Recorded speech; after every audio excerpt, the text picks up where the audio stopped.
One last time, I have to see this ground. It's beautiful now, as if nothing had happened here. Soon they will tear down the main house, and then nothing will be left. Nothing. Except what I remember. I grew up in the town nearby, where my father was the mayor, and where this house stood waiting for me. It was built by Wilfred Butler. We had never seen him, and he never lived at home. Until the day before Christmas in 1950, he finally did come back for the last time.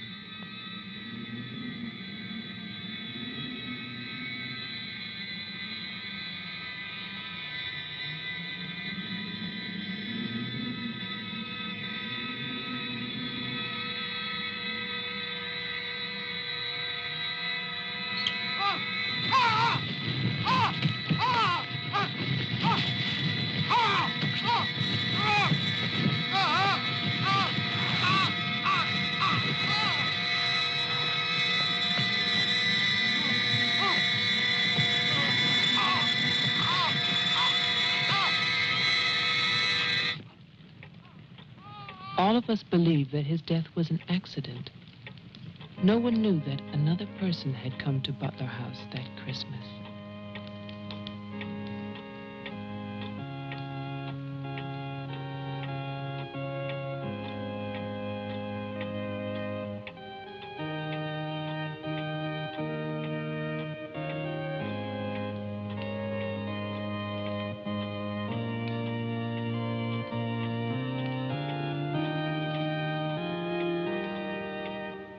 As Deputy Coroner of the County of Arlington, State of Massachusetts, I hereby find, upon evidence of an autopsy conducted by the medical examiner of this county, that the deceased, Wilfred Butler, died as a result of burns inflicted accidentally upon himself on his own premises during the afternoon of December 24th, 1950. No further inquiry shall be held over the body of the deceased, and this inquest is officially closed. All is calm, all is bright, round yon Virgin Mother and Child.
After the coroner's inquest, on New Year's Day, they buried Wilfred Butler.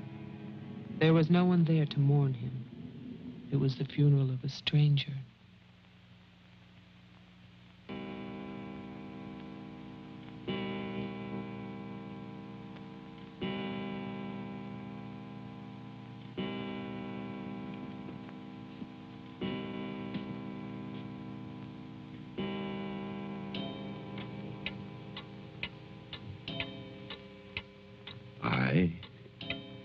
Wilfred Butler, being of sound mind and body, at least what the world considers sound, do hereby leave my house and its grounds and all personal effects within that house to my only surviving relation, my grandson, Geoffrey Butler. And I solemnly charge him with one duty. Let him leave the house as I left it, standing untouched to remind the world of its inhumanity and cruelty. For 20 years, that house lay empty, exactly as Wilfred left it. And then, last year, rumors began that it was finally being sold. The newspaper story traveled through the county to a state hospital for the criminally insane.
The man who came to sell the house had never seen it. He was a lawyer from the city, just doing a job and enjoying it.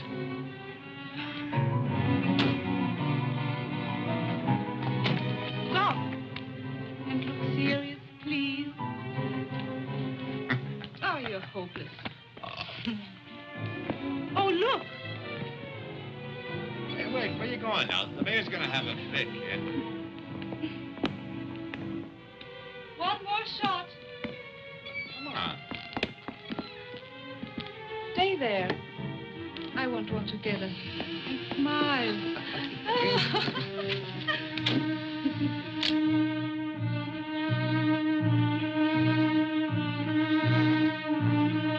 For all the news as it happens, stay tuned to WLIX, your voice of the Northeast.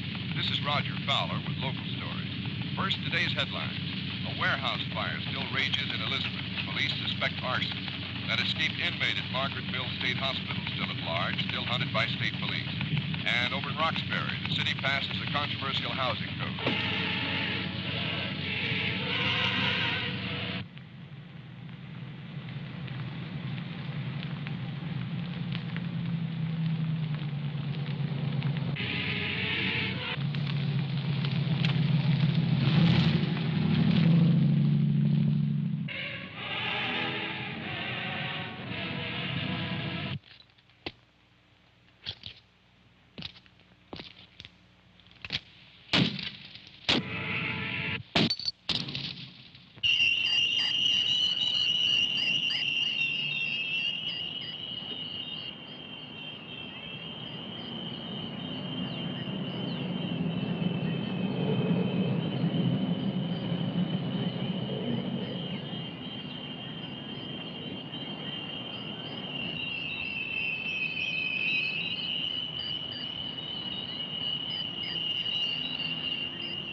Well, didn't I tell you?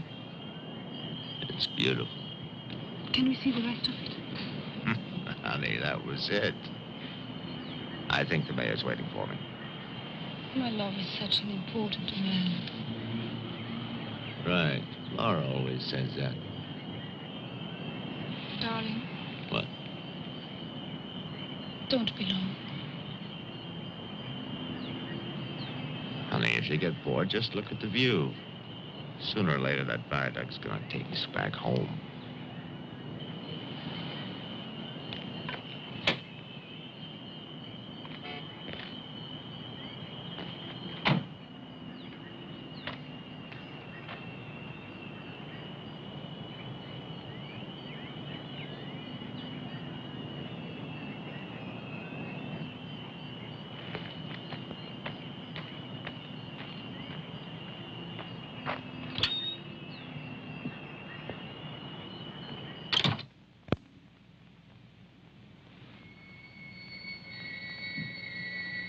Mr. Carter. Mr. Mayor.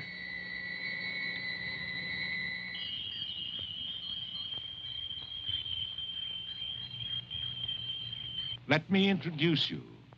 This is Charlie Toman, who publishes our weekly newspaper, The Patriot. Mr. Tolman. And this is Tess Howard. How do you do? She operates our switchboard. Oh, really? We call her the communications director. And this is Bill Mason, Mason. our sheriff.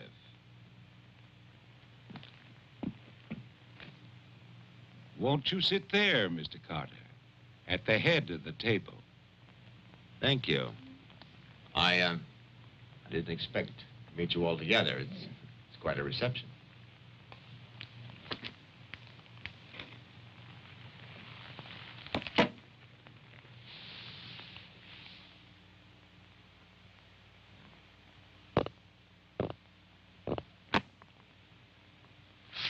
All right, let's begin. As you know, I've been retained by Jeffrey Butler. The matter concerns the house that he inherited from his grandfather, Wilfred Butler. Go on, Mr. Carter. I believe that you offered to buy the house for my client. Offered. We begged him. We wrote letters and we... That's enough, Tess. Well, it's true. Trouble. There's always trouble. I can sympathize. I spent the last 20 years and more driving people away from there. Prowlers, burglars, kids, they're the worst. Chasing for nothing because of that will. That drivel about humanity. No, no, no. Inhumanity. What the hell is that, huh?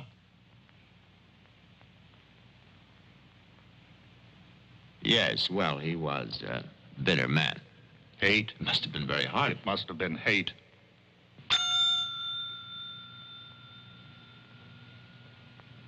That man hated. Well, some people are like that.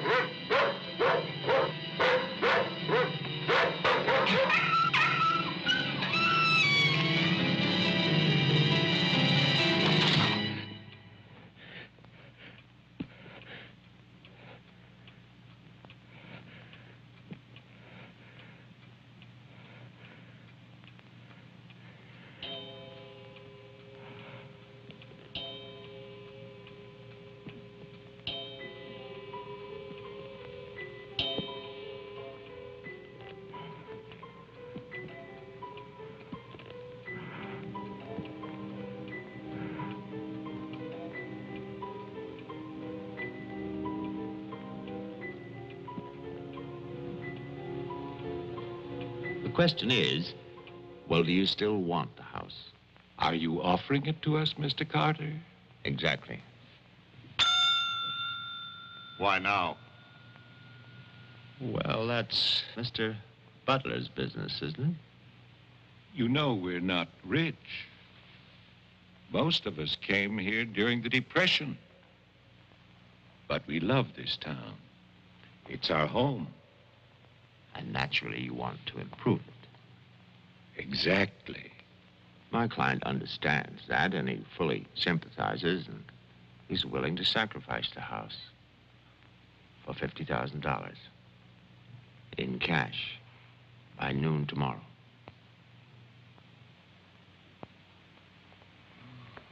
That's an awful lot of cash. It's also an awfully good bargain. You could go to Wilton. You could go now to the bank. Am I clearly understood? All that cash. Perfect. I'll wait for your answer till tomorrow. You're spending the night here? Yes. May I ask where? At the Butler House. We could put you up at the motel as our guest. No, the house is fine. The Paradise Motel. That's very kind of you, but I'm meeting Mr. Butler about some personal items. You'll want a phone. I can reconnect the line. Don't trouble, please. No trouble. You'll need a phone. Don't want to be stuck out there. Mm-hmm. Well, you've convinced me. Thank you. By the way, have you known Mr. Butler a long time? No, I've never met him. He called me and asked me if I'd handle this for him. I said yes. He had the key delivered to my office. Mr. Mayor, Sheriff, Mr. Tolman, Miss Howard, see you all tomorrow. In fact, I'm looking forward to it.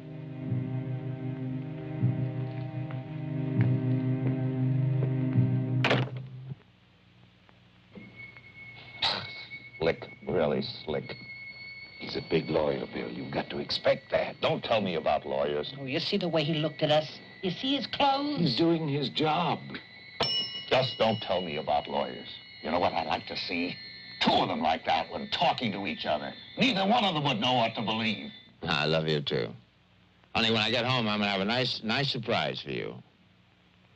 No, I can't tell you what it is now. It wouldn't be a surprise, now would it? No, I can't come home now, but it'll be very soon. Very soon. Honey, of course I miss you. Yes, I miss Mommy, too. Laura, how are you, kid?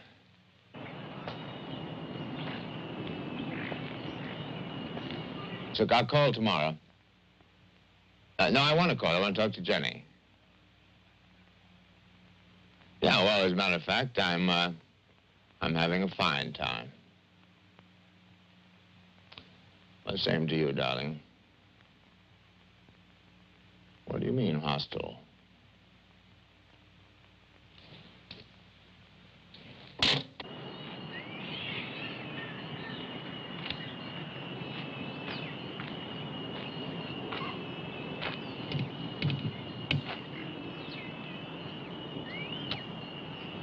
I was wondering, if we get it, what then? Tear it down. Okay. I'd better get going. Do me a favor, Tess. Call Diane, tell her I'm to Wilton, and I'll be back late.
It's fantastic, isn't it? Yeah. Butler wasn't kidding. Nobody's lived here for years. That would be such a waste. It's his grandfather's monument. You know, There's a caretaker who keeps this place just the way he left it. What kind of monument is this? Well, that's the trouble. Nobody remembers anymore. That's what usually happens in America. I remember this. And he walks with me, and he talks with me, and he tells me I'm his own. And he walks with me, and he talks with me, and he tells me I am his own. And the joy he shares as we tarry there. You're not serious. I used to hear that at funerals. At funerals? When I was a kid in Chipley, Georgia. There was also a Chipley Flower Day. But they have both been subsequently eradicated from the map. None other has ever known.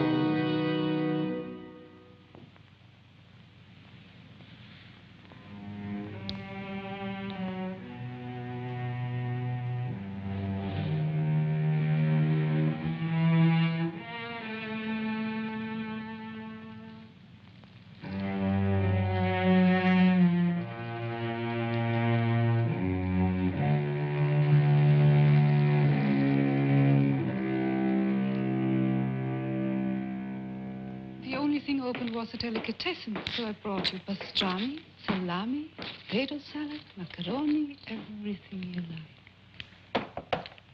I'll have bologna and macaroni. No, some of that potato salad. Did you pick the wine, too?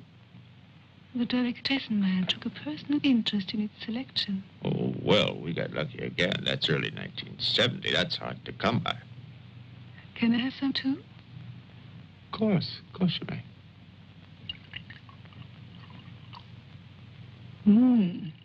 Thank you.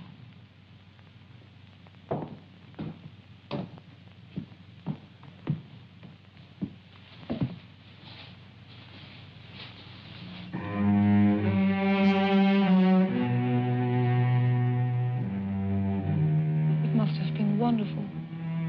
What? The people who lived here. They must have had a wonderful life. Well, I hope they did. Wilfred Butler must have believed in something. Look at that stone fireplace, parquet floor, the mahogany, this table. Now, you probably think this place is made of wood, right? Well... Wrong. You know what his grandson told me? Underneath that wood, there's 2 feet of stone. The foundation is 8 bricks wide. Now, someday they're going to come in here and they're going to tear this place down and they're going to build little tract houses all over this property on quarter-acre and half-acre lots. And that bulldozer's going to come up that hill toward this house. And it's going to get the surprise of its life. They built a kingdom out here. Only nobody's left. No? Butler has a grandson. No. He's probably like the rest of us, wants money. You know, he's asking $50,000 cash for this place, and if the only way he can get at least $250,000. But he won't take his time. So he'll get screwed.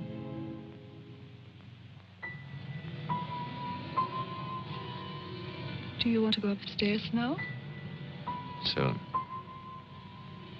You know, one of the great pleasures in life is the pleasure of anticipating pleasure. Isn't it? We are very close now, aren't we? Sure, honey. Very close.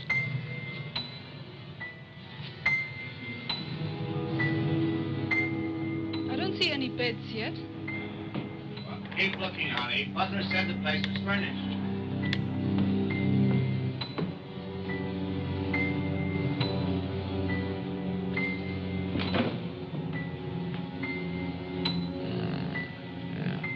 It's furnished.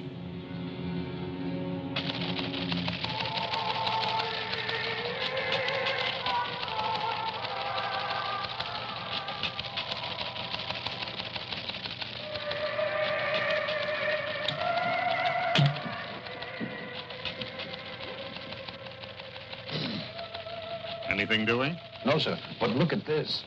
More football, huh? Look how they smeared that quarterback. Look at his arm. Got no time now. Otes. How about that telephone up at the Butler house? Is it working? Well, try it now. I'll wait.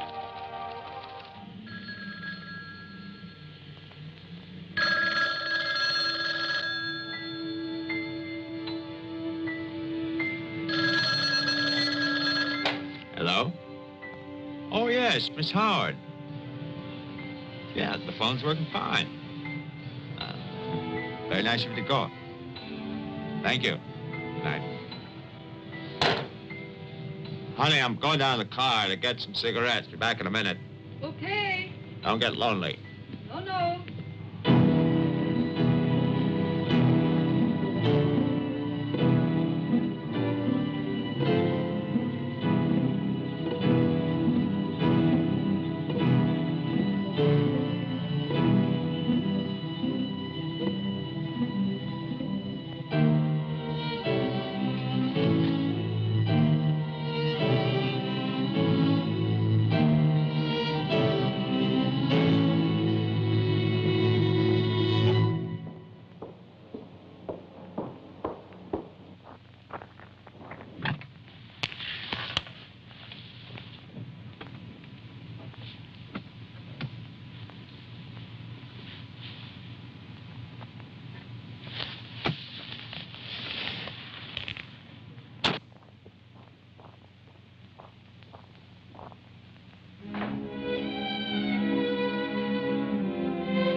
Did you get your cigarettes? Yes, I did.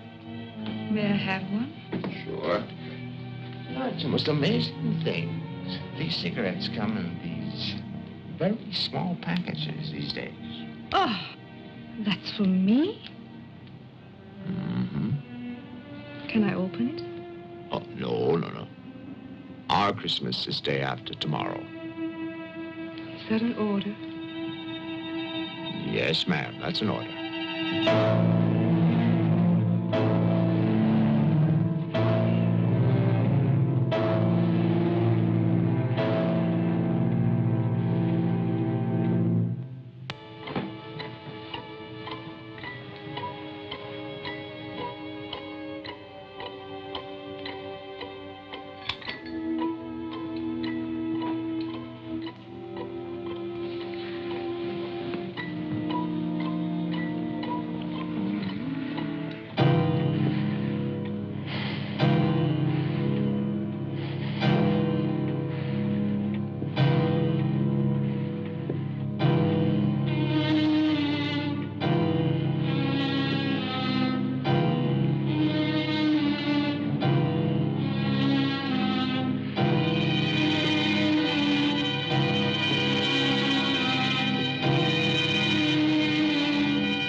Sheriff Mason. Bill, someone's calling from Butler House.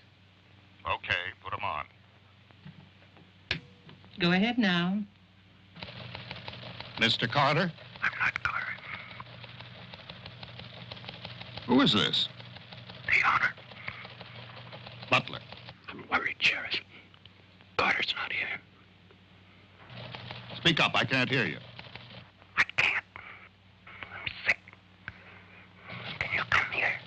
What is it? What's wrong? His car's here, but he's gone. Won't you come? Okay. Now, you stay put in that house. I'll wait for you. Please, hurry. I'm afraid. Now, take it easy. I'm coming.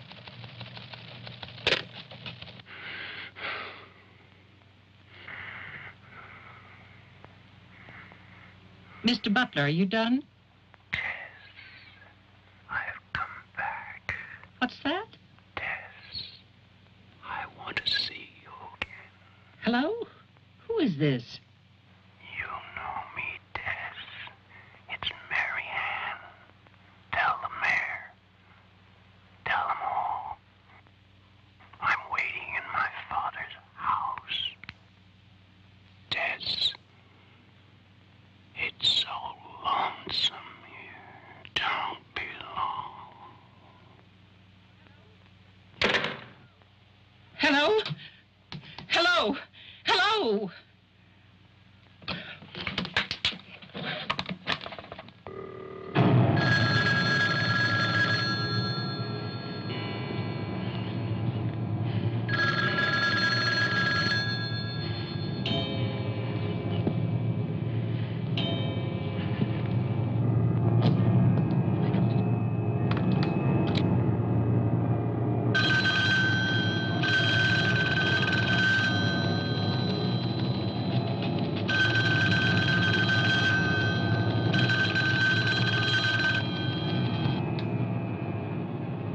Oh, my God, where is everybody?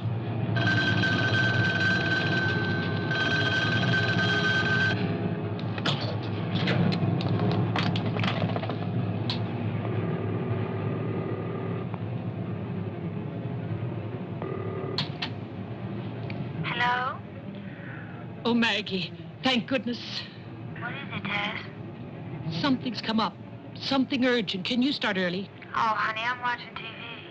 Maggie Daly, you get yourself over here. What is it? Just get moving, Maggie. Just please hurry.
Come in. It's open. Okay, mister, that's far enough. What do you want here? Mayor, Try again. My father's not home. And don't move. you want me to put my hands up? No. Just stay there.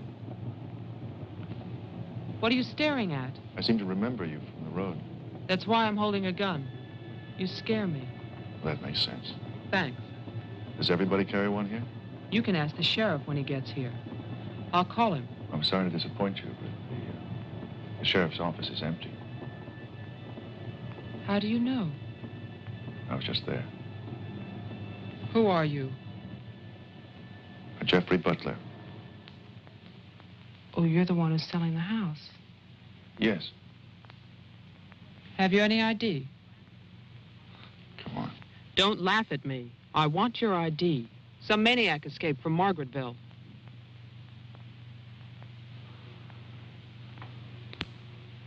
Okay.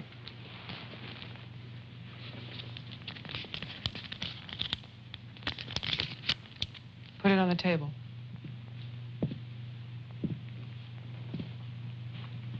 Now go back.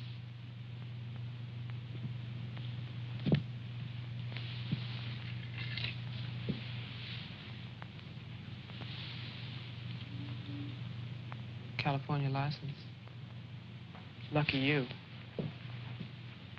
Would you like to see my maniac card from the asylum? They give you one when you escape. There's a big scarlet M on it so people won't get confused. Okay. Look, I'm sorry about the gun. My father's in Wilton getting your money. All I want to do is to get into my house. The sheriff's deputy might have a key. He's about the only one I know of. Well, where's he? You go down the road about 1.5 miles till you come to a white house with a white fence, and then you can't miss it. Thanks. That's okay. Merry Christmas. Same to you.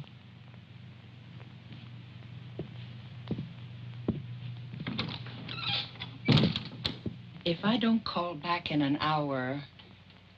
What? Call the mayor or Mr. Tone and nobody else. Promise me you'll do that. Well, sure. Mark it down, honey, so you'll have it. Sheriff to 301. I'm heading west on Route 5 to Butler House. You'll hear from me.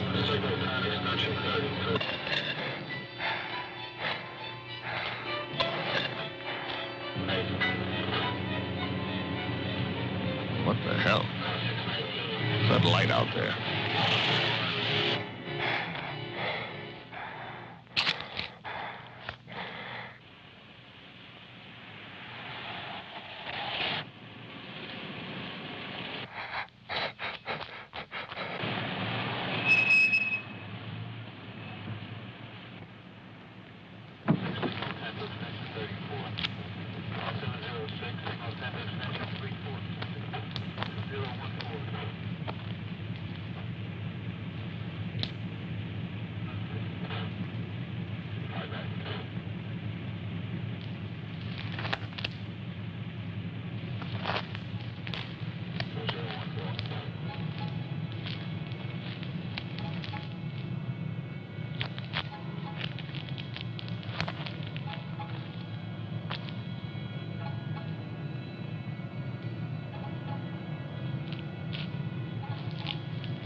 Hi.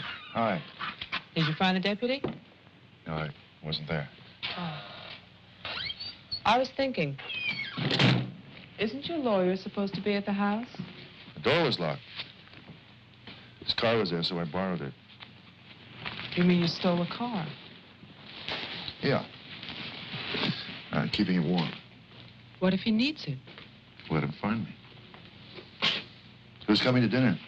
Oh, Daddy. We always have dinner every Thursday. Do you want something? No, I ate Paradise Motel. Yeah, I know. It's awful. What about a drink? Yeah. It's Cheap bourbon, but that's a big favorite around here. Do you want ice? No, straight.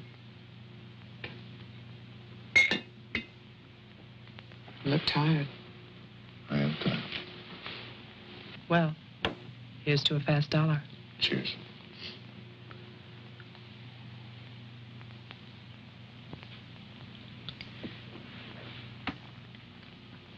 Why did you decide to sell the house? Needed the cash. After all these years?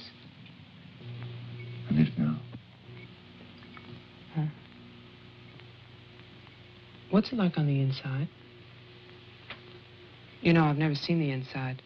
When I was a child, my father told me to stay away from it, or something terrible might happen. Sort of like a haunted house. I haven't seen it either. You're going to sell it and you've never seen it? Yeah. Oh, it's too bad. It's about the only place to see around here. Oh, I forgot. Someone keeps calling with a message for my father. She says that she's waiting at your house, in the reception room. What woman is waiting in my house in the reception room? Oh, I don't know. It's not a voice that I know. I better go out then. Can I come too? What for? I'm pushy. I suppose you'll be going back to California soon. California? You said you lived there, remember? No, I'll be traveling. Jeff, look. It's the sheriff's car.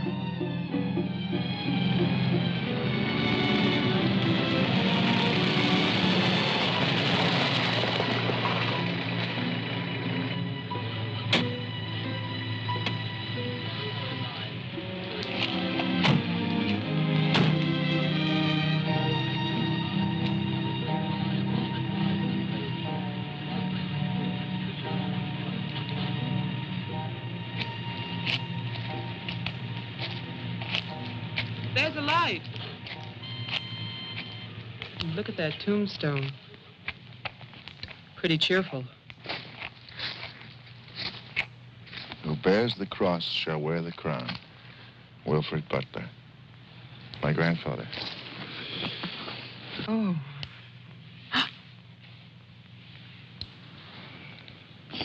Someone left their sunglasses in the snow. They're the sheriff's. My lawyer's missing. So is the sheriff. You get strange phone calls. And now someone's fascinated by my grandfather's grave. Let's get out of here. You still want to go to my house? Yes. But I don't want to go alone. Listen. I'm not nervous. Well, of course you're not. Oh, it's the cold. I'm shaking from it. Let's get out of here. Okay. We'll get help in town. It's 10 minutes drive.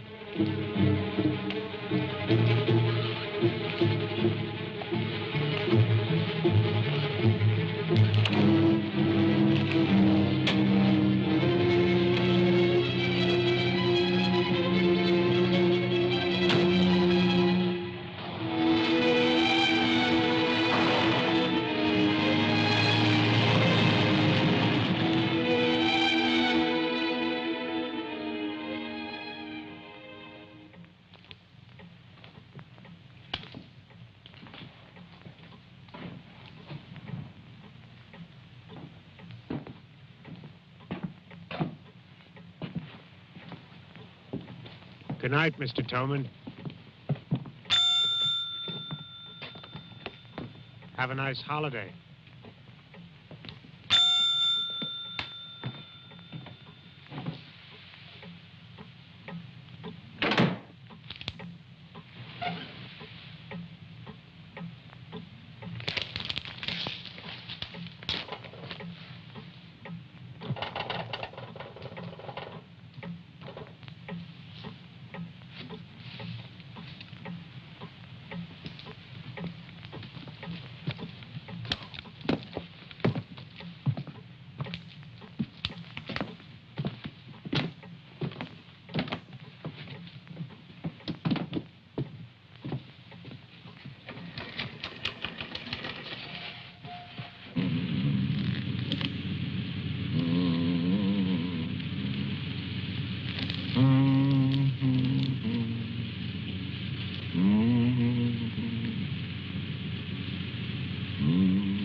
Deputy's not here, but Toman is. Who's Toman? Come on, you'll see.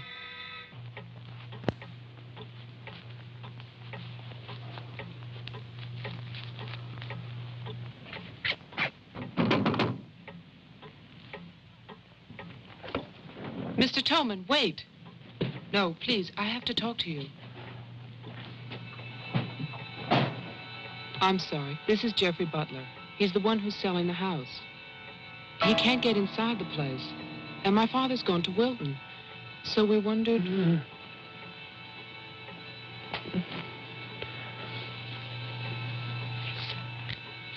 Anything wrong? He'll tell us.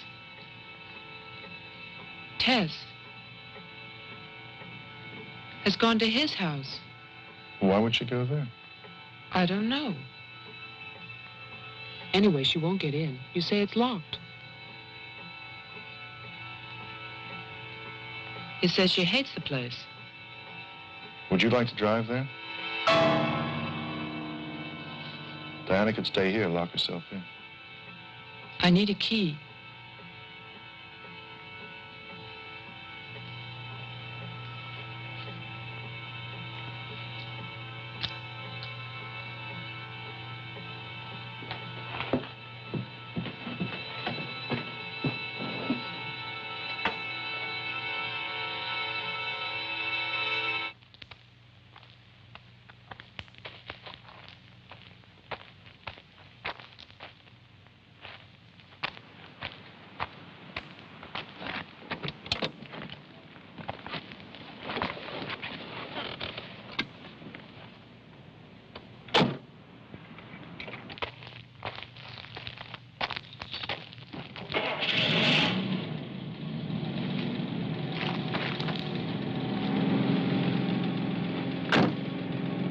Oh, man, this isn't my house.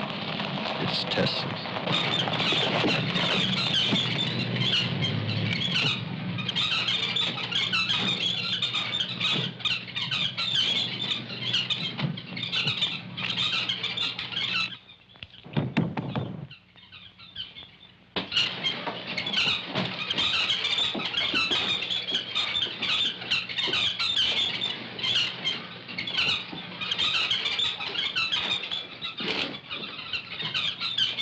Well, Tess isn't here. Are you satisfied?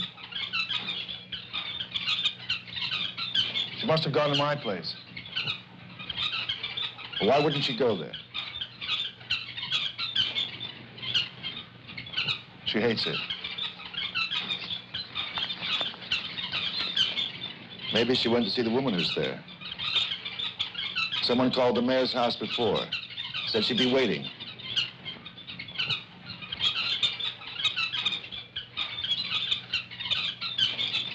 What is it?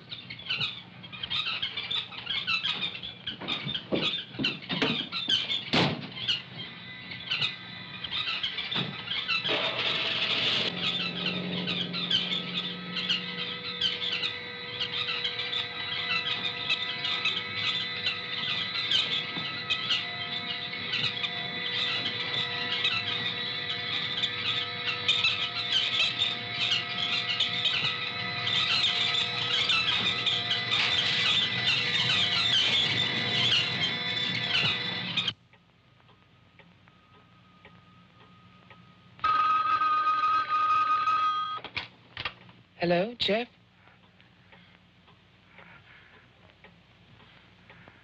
Hello? Is anybody there?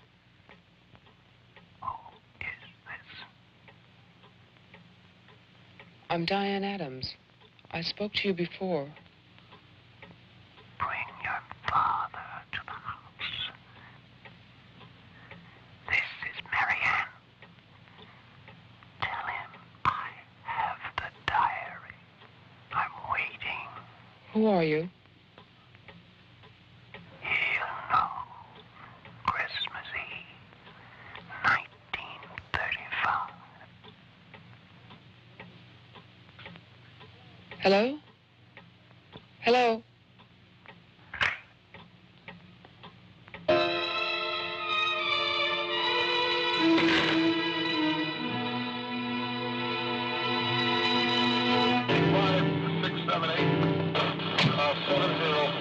Signal 10, 704 C Charlie.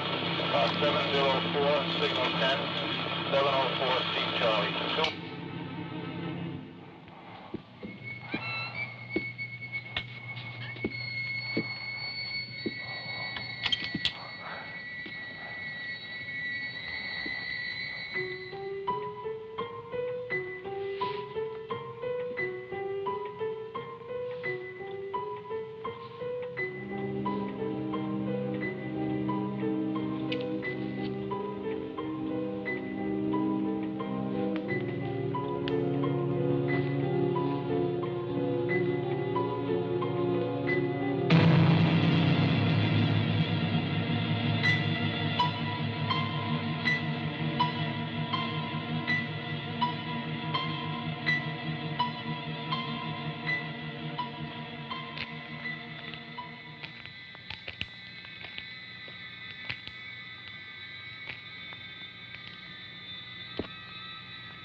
Sheriff, I saw your car.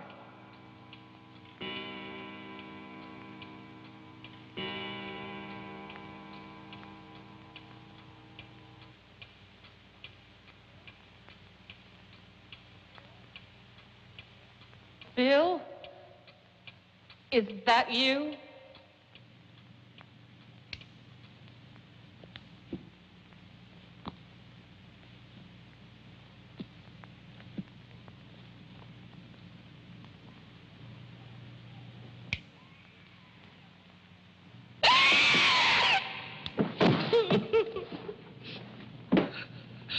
Tess, you can't see me, but I can see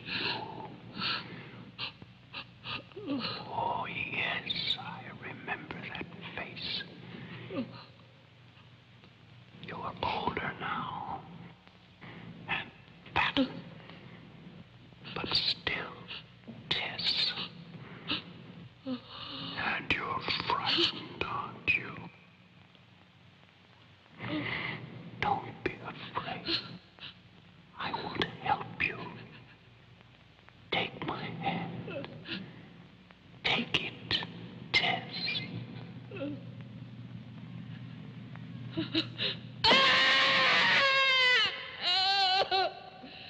1920.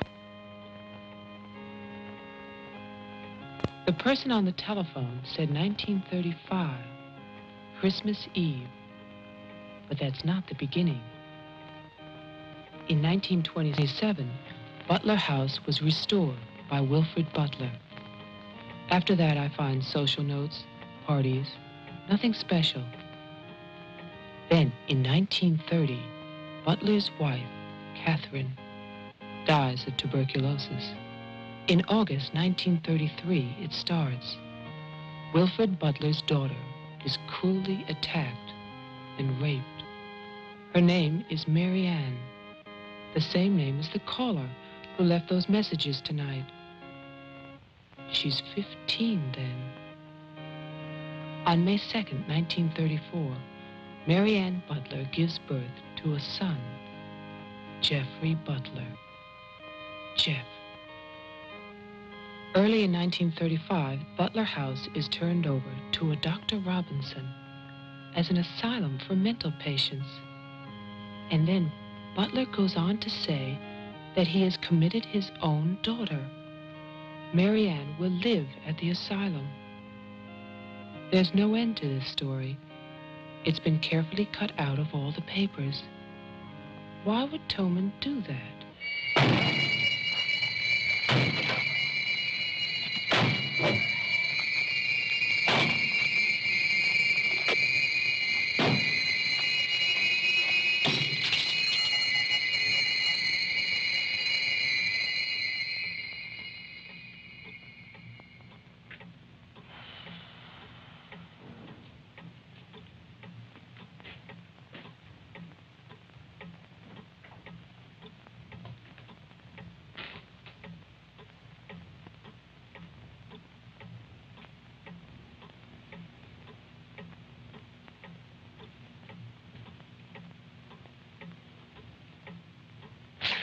You scared me. Oh, what happened? What happened is, Tess has 40 bird cages. Toman is hysterical. Everybody's at my house but me. It's cold outside, and you forgot to lock the door. Joe, how old are you? How old am I? You mean, how many years have I lived? No. There's a lot in the paper about your family. I don't want to talk about my family. Wait a minute. There's a woman calling, and she says her name is Mary Ann. That was your mother's name, wasn't it? My mother died in childbirth. That's when I started traveling. It's not what the papers say. What's your point? I just thought that you should read something for your own good. Nothing you could tell me about my past or future would be for my own good.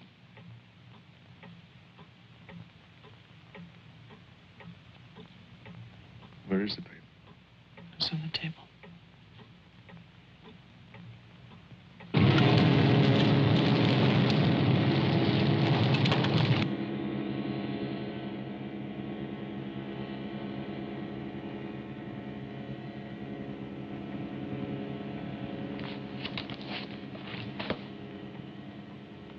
It's so stupid to lie.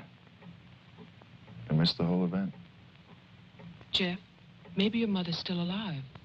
Maybe she's waiting for you at the house. I don't know.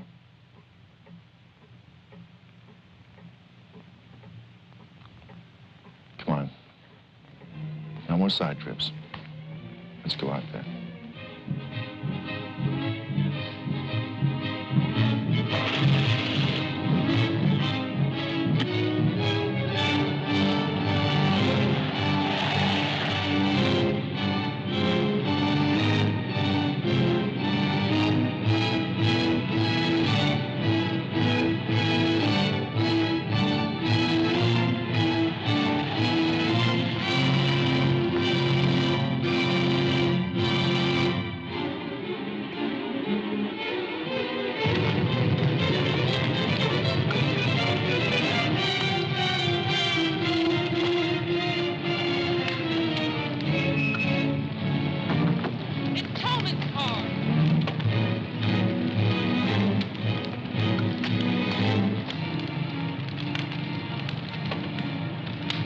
It's empty.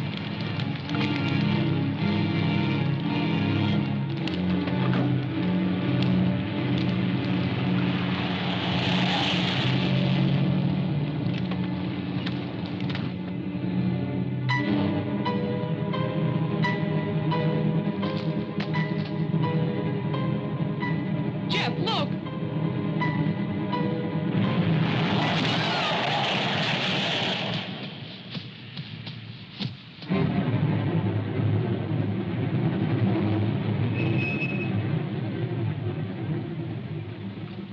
Oh, my God!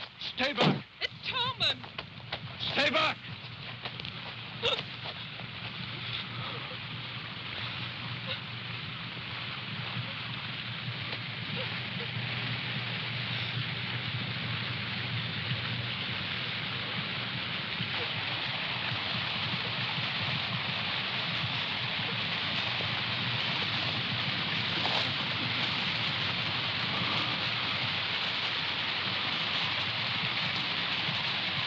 She's dead.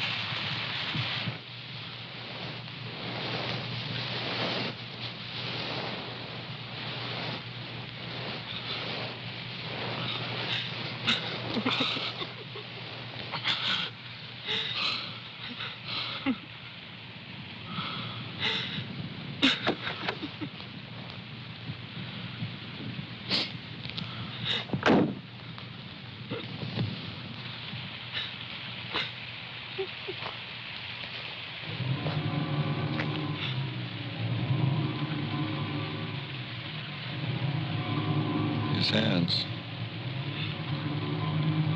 Somebody cut off his hands. You killed him. You killed Toman.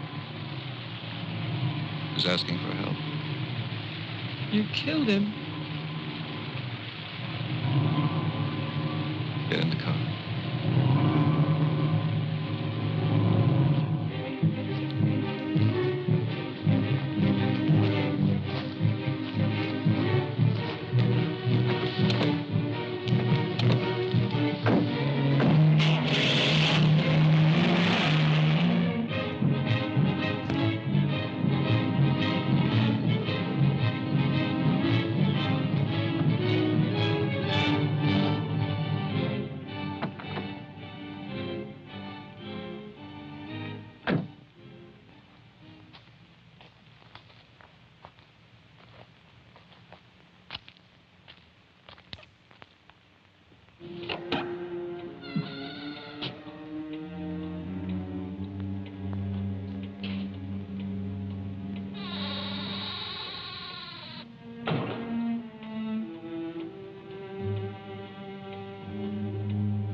Butler House. The keys. He took them.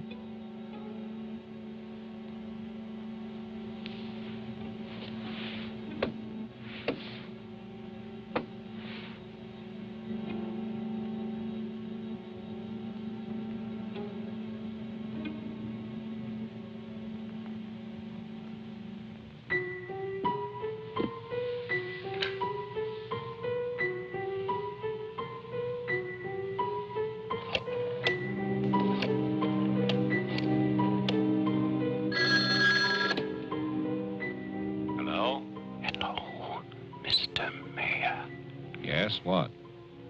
This is Marianne Butler. I'm calling from my house. Won't you come over here, Mr. Mayor? We're having a reunion. Everyone's here, even your daughter.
I write this knowing that no one shall ever see it. Not my beloved daughter, or even my grandson, Jeffrey. I write for myself in the hope of forgiveness, if that is still possible. And I write for you, Marianne, whose youth and innocence I have destroyed. By 1935, the doctors had treated my daughter for a year. I had believed they could cure her. The child, Jeffrey, was taken from us and sent to California. I turned my house into an asylum. I brought doctors to live there. I welcomed other patients. Eustace, all of it.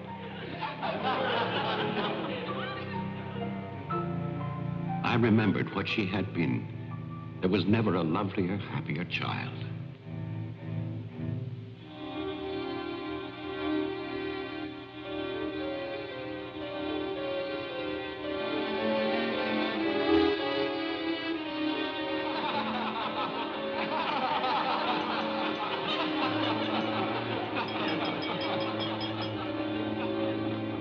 Ladies and gentlemen, now quiet, please. I propose a toast. Doctor, please. By Christmas of the first year, I knew that I must act, not for myself, but for my helpless child. Led him to create this institution. Our friend. I had no plan. All I knew was that I must take her from these men with their promises, their lies. Shall we? Huh?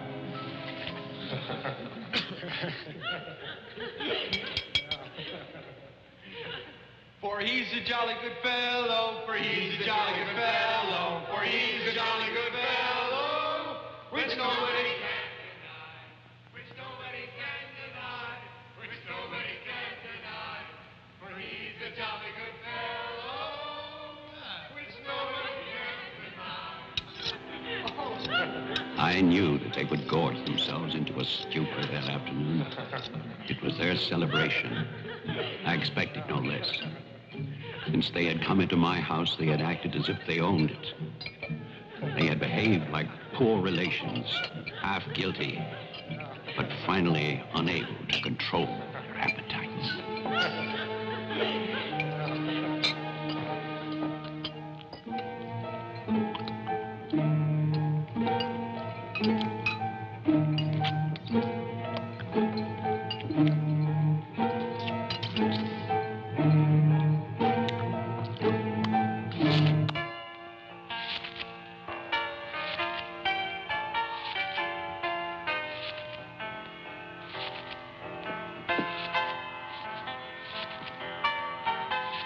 After dinner, they danced and drank as they usually did.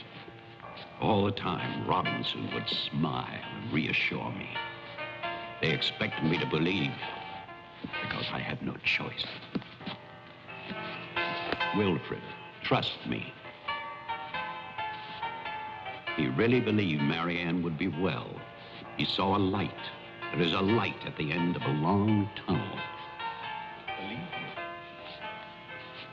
There is a light at the end of a long tunnel.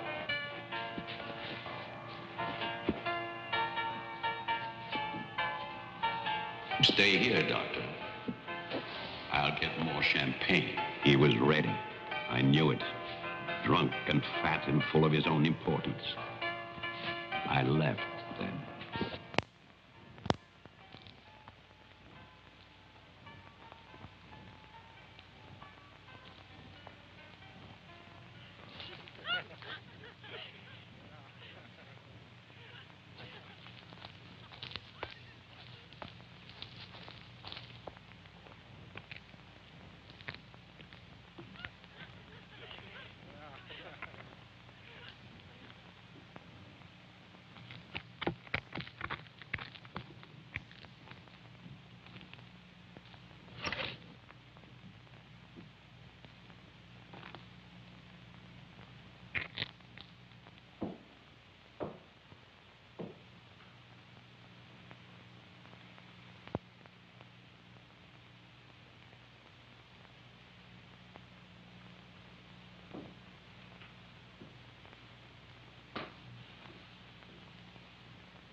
My cruelty to Marianne was inhuman.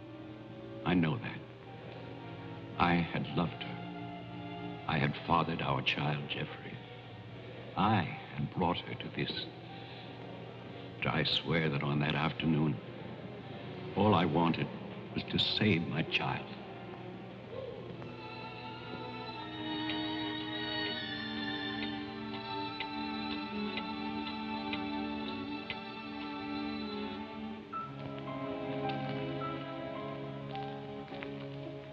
My hope was to get her away from that house. But also, I wanted to set free those other wretches who had so long been abused by the doctors.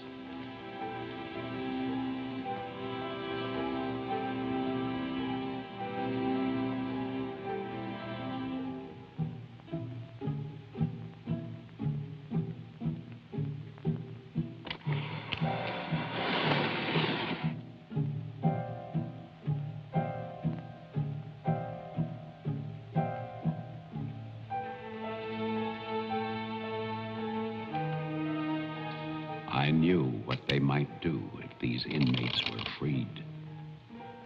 And this is my guilt.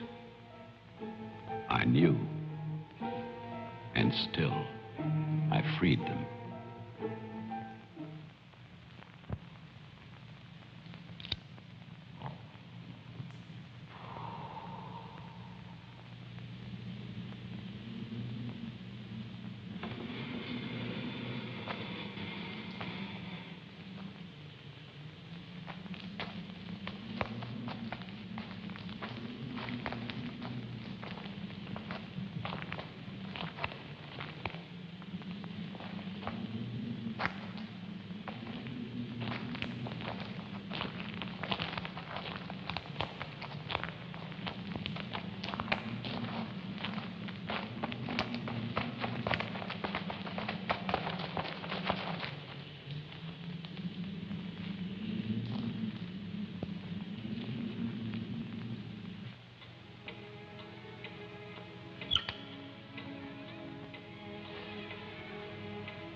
After the inmates started for the house, I went to get our car to take Marianne away.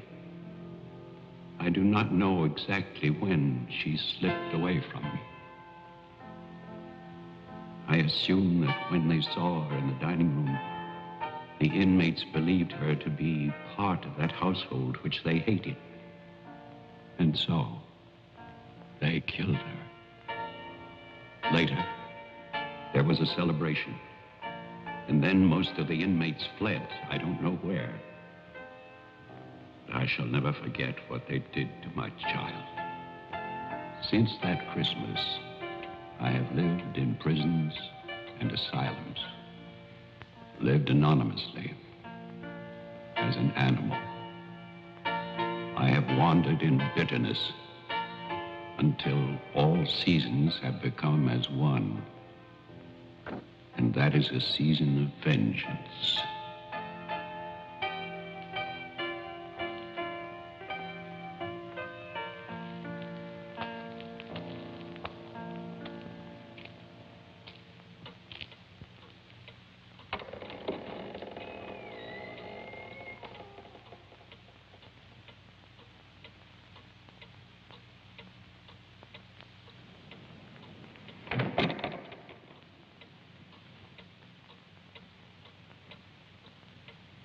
Jeff.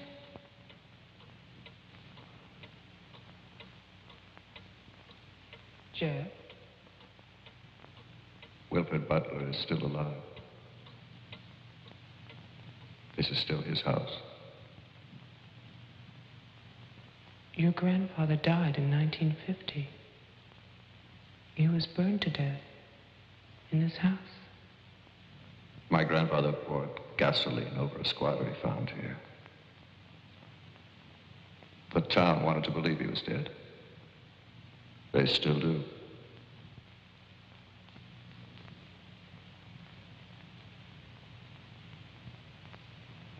This house was an asylum. There was a massacre by the inmates. Tess, Tolman, the sheriff. Your father. No. All inmates. They killed my mother in this room.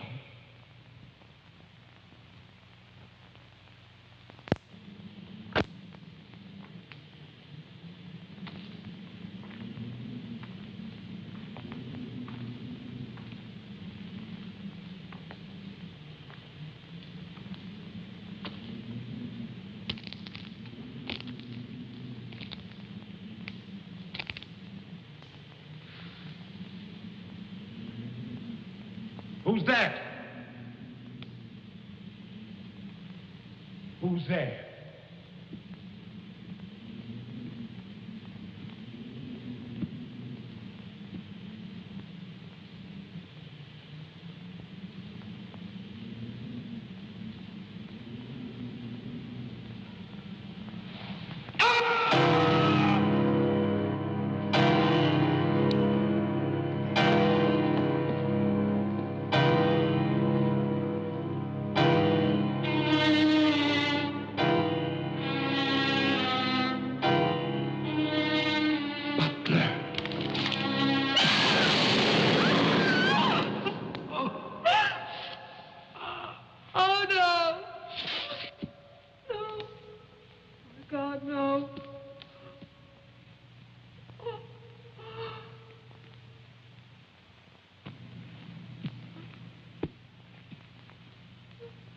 Daddy?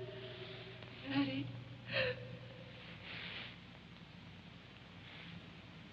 Diane? Jeff? Jeff? No. No. Jeff, why? Why? Sorry. Marianne.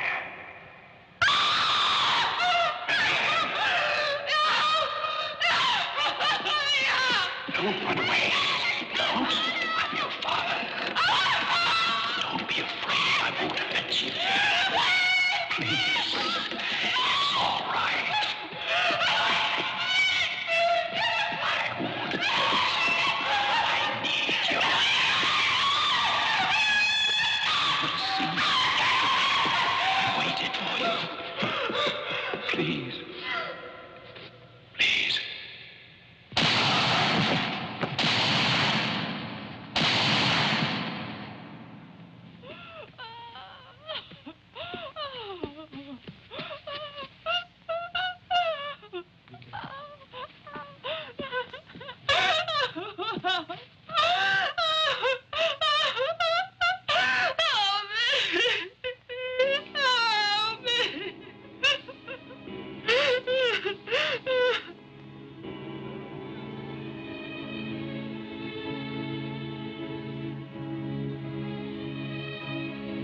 I spent that night weeping. By morning, there were no more tears.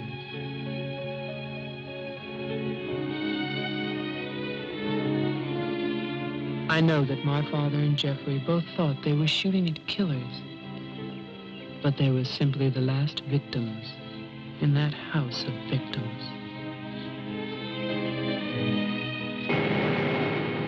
And now, a year later, they will tear down Wilfred Butler's monument. But they can never destroy my memories of what happened here.